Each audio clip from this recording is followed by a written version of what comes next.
Nasihat untuk guru online agar pembelajaran online tetap nyaman. Sahabat, perubahan situasi dan kondisi dapat berpengaruh pada moda komunikasi, termasuk kegiatan belajar seperti yang terjadi di masa pandemi saat ini. Bagaimanapun, kegiatan belajar mengajar tetap harus berjalan. Proses pembelajaran secara online menjadi satu-satunya cara agar kegiatan belajar dapat berlanjut. Saat mengajar secara online, isyarat visual dan suara menjadi sangat penting untuk diperhatikan. Bagi seorang guru, suara adalah harta berharga dan sekaligus senjata utama saat mengajar. Tetapi ketika memasuki kondisi yang berbeda, guru tidak selalu dapat mengendalikan suaranya. Akibatnya, suaranya terdengar kurang nyaman. Rebecca Vukovic dalam sebuah artikelnya di Teacher Magazine menguraikan masalah ini dan memberikan solusinya. Ia mewawancarai Amy Holm, seorang pelatih vokal dan dosen di bidang suara di Victorian College of the Arts, University of Melbourne. Berikut ini adalah kendala dan solusi yang diungkapkan oleh Amy. Bicara terlalu keras saat mengajar online. Ketika memasuki sebuah situasi dan kondisi baru, orang kerap merasa canggung. Guru pun mengalami hal yang kurang lebih sama. Misalnya, dari pembelajaran secara tatap muka langsung, selama pandemi beralih moda menjadi secara online. Artinya, yang semula berbicara secara alami menjadi berbicara menggunakan mikrofon di depan kamera. Berada di situasi yang baru ini sering membuat guru tidak bisa mengontrol suaranya. Ada kalanya dia bersuara sangat keras, bisa pula menjadi terdiam tak bisa bersuara. Ketika keluar dari zona nyaman, sadar atau tidak, seringkali seseorang bersikap berlebihan. Misalnya, bersuara lebih keras atau malah terdiam, atau berbicara lebih cepat daripada biasanya. Semua itu bertujuan untuk memastikan bahwa pesannya sampai kepada lawan bicara. Berbicara keras secara terus-menerus bila dibiarkan dapat menyebabkan kelelahan vokal atau vokal fatigue. Gejala umumnya antara lain kehilangan suara, suara serak, tenggorokan lelah atau gatal, serta nyeri otot di leher atau di laring. Guru berada pada risiko tinggi untuk mengalami persoalan suara.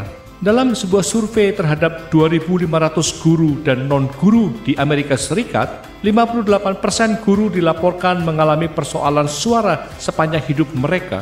Sementara yang bukan guru hanya 29% saja. Lalu, apa solusi untuk mencegah atau keluar dari masalah seperti ini? Pertama, bergerak dinamis.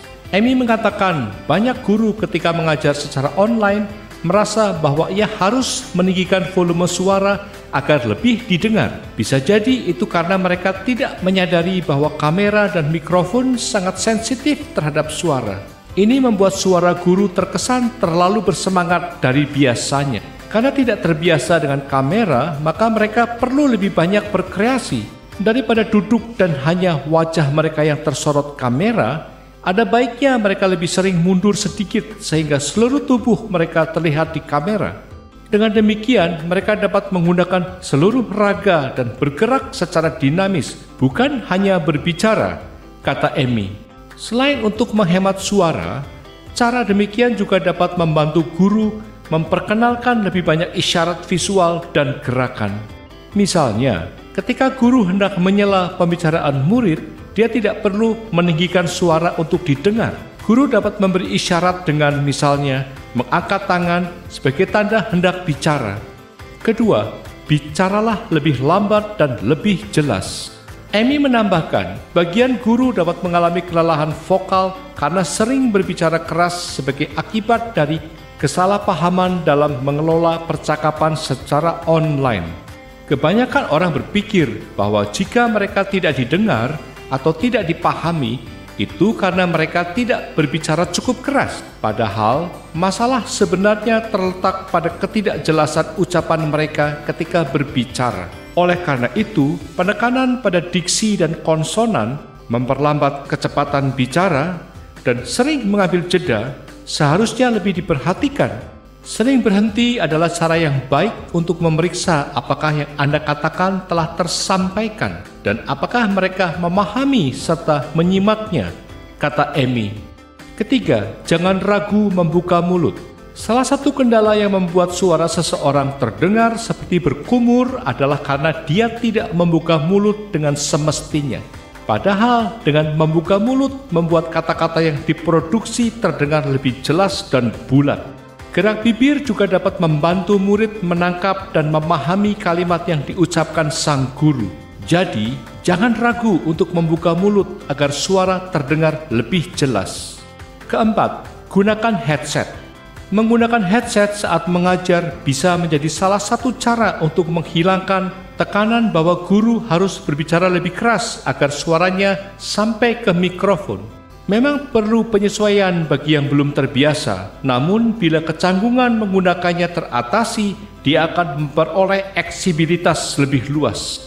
Dia akan dapat berdiri dan bergerak leluasa ketika menyampaikan pelajaran, persis seperti saat mengajar secara tatap muka di kelas. Sangat jarang seorang guru memberikan pelajaran hanya dengan duduk saja. Itu sangat asing bagi mereka. Dengan memakai headset, mereka dapat berdiri dan mundur 1 meter ke belakang laptop, sehingga pelajaran dapat disampaikan sambil berdiri, kata Amy.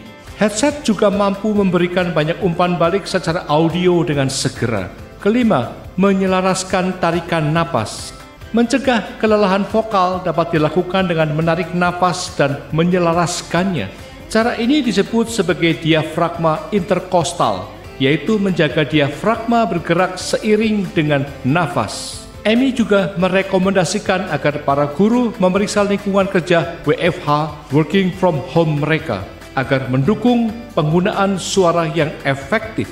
Jika menggunakan laptop, guru dapat melakukan penyesuaian seperti meletakkan laptop di ketinggian yang memungkinkan kepala dan leher tetap selaras, sehingga tidak harus membungkuk. Teknik-teknik olah pernapasan menurut Amy juga terbukti sangat membantu. Amy merekomendasikan para guru meluangkan waktu beberapa saat di pagi hari untuk melakukan latihan pemanasan pada suara mereka. Hal-hal kecil seperti bersenandung lirih, bersiul, atau meniup melalui bibir itu berfungsi sebagai pijatan bagi pita suara. Dan itu juga jadi semacam persiapan untuk tugas atau pekerjaan hari itu. Keenam, istirahat yang cukup. Hampir semua orang tahu kurang tidur dapat menyebabkan suara menjadi parau. Tentu ini hal yang harus dihindari sebagai bagian dari persiapan mengajar. Dengan istirahat yang cukup, itu artinya memberi kesempatan pada pita suara untuk rileks dan kembali pada kondisi normalnya sebelum Anda menggunakannya kembali untuk menyampaikan pelajaran. Kondisi pita suara yang normal sangat membantu Anda memproduksi kalimat-kalimat dengan jelas. Nah, sahabat, ini saran yang mungkin perlu Anda bagikan kepada guru anak atau cucu-cucu Anda. Jika guru dan murid sama-sama nyaman menjalani pembelajaran secara online, materi pelajaran dapat tersampaikan secara efektif, bukan?